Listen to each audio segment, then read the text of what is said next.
Charaka Samhita, a scientific synopsis by Priyadaranjan Ray and Hirendranath Gupta. Chapter 3, Concepts and Theories. A. Man and Matter. Aim of Medical Science. Man, according to Charaka, is an epitome of the macrocosm.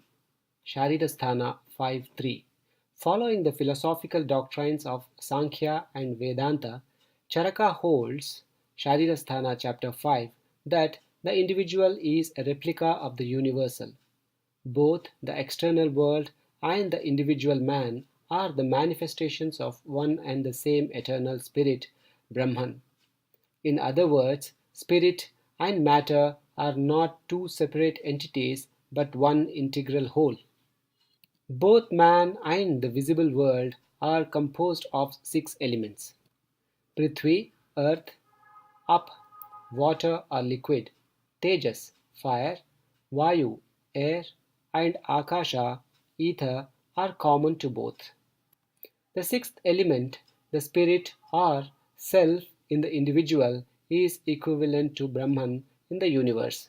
Sharirasthana 5.4.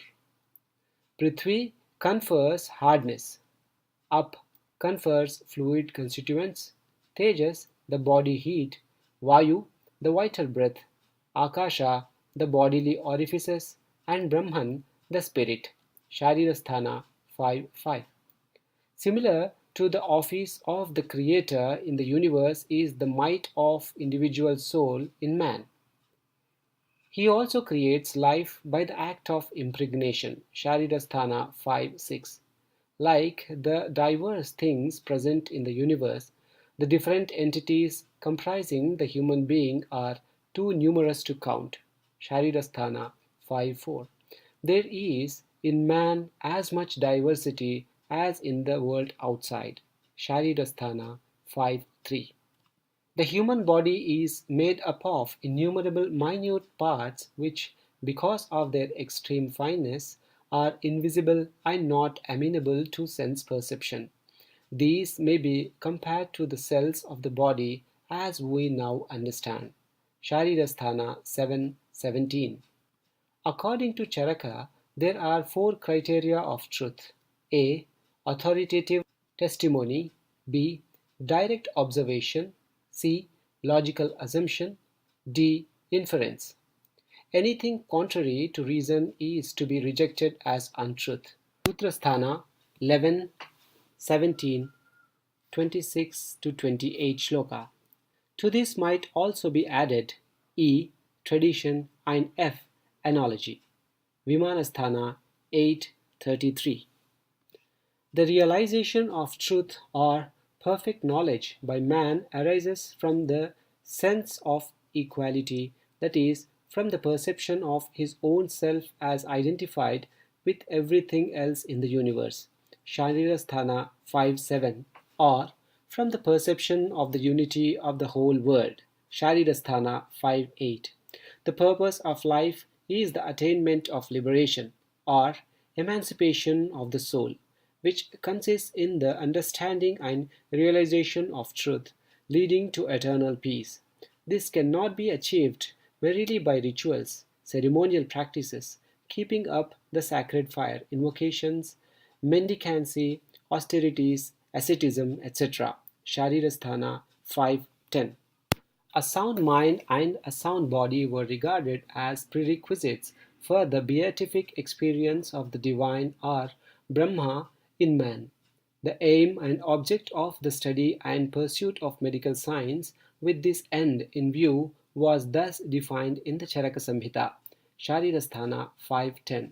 For it serves as an aid to the fulfillment of fourfold purposes of life, namely dharma, performance of duties; artha, acquisition of wealth; kama, satisfaction of desires; and moksha, salvation or self-realization.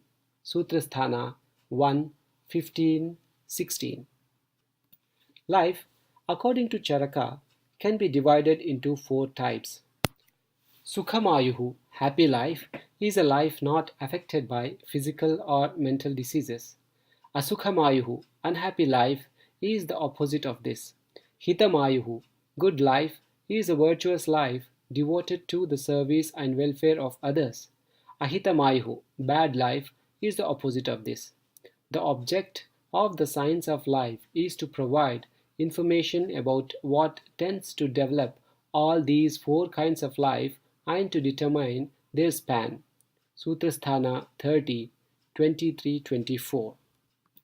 All matter is composed of the five Mahabhutas, gross elements: Akasha, vacuum or ether; Vayu, gas or air; Tejas, radiant energy; Up, liquid or water; and Prithvi, solid or earth substance. Sharirasthana 127. The gross bhutas show five subtle characteristics: non-resistance, motion, heat, fluidity, and hardness. Akasha has the sole quality of non-resistance. In each succeeding element there is found the preceding element or elements with their characteristic properties as well as its own specific quality. Sharirasthana 1, 27-29.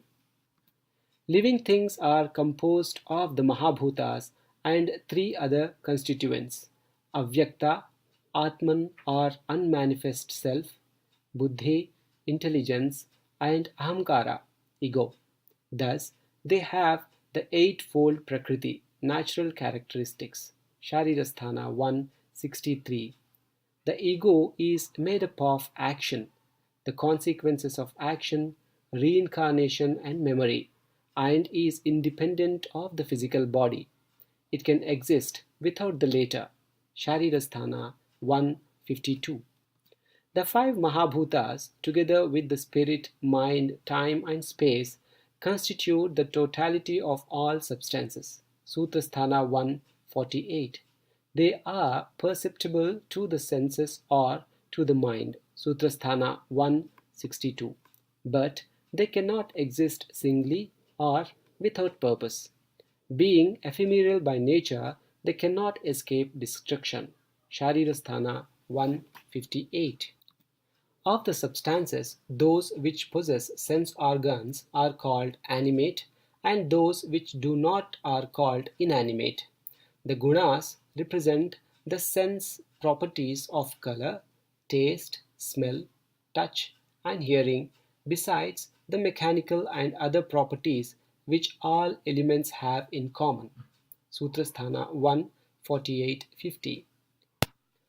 All senses are mere variations of the five Mahabhutas, but each sense partakes of one Mahabhuta in a preponderating degree and possesses a special capacity for grasping that particular Mahabhuta.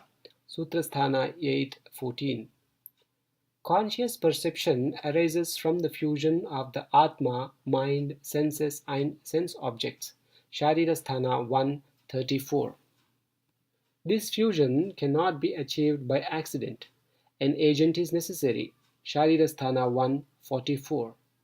The ultimate source of consciousness and knowledge is the Purusha or transcendent self. Sharirasthana 141. The Purusha has no beginning in time. It is not manifest to the senses, cannot be realized except by inference, and does not come under any known category. Sharirasthana 160 and 62. It is everlasting, all-pervading, and changeless. Sharira Sthana 161. Had there been no Purusha, there would have been neither good nor evil, no knowledge, no doer, and no knower. Sharirasthana 139. All these would be causeless. Neither could there be any awareness of these, nor would they serve any purpose by their existence. Sharirasthana 142. There would have been no dissolution nor creation, no birth nor death, no continuity of life, no consciousness nor perception, no pleasure nor pain, no dynamic nor static condition, no science nor scripture, no bondage nor liberation, if there were no Purusha. Sharirasthana 1 38-41.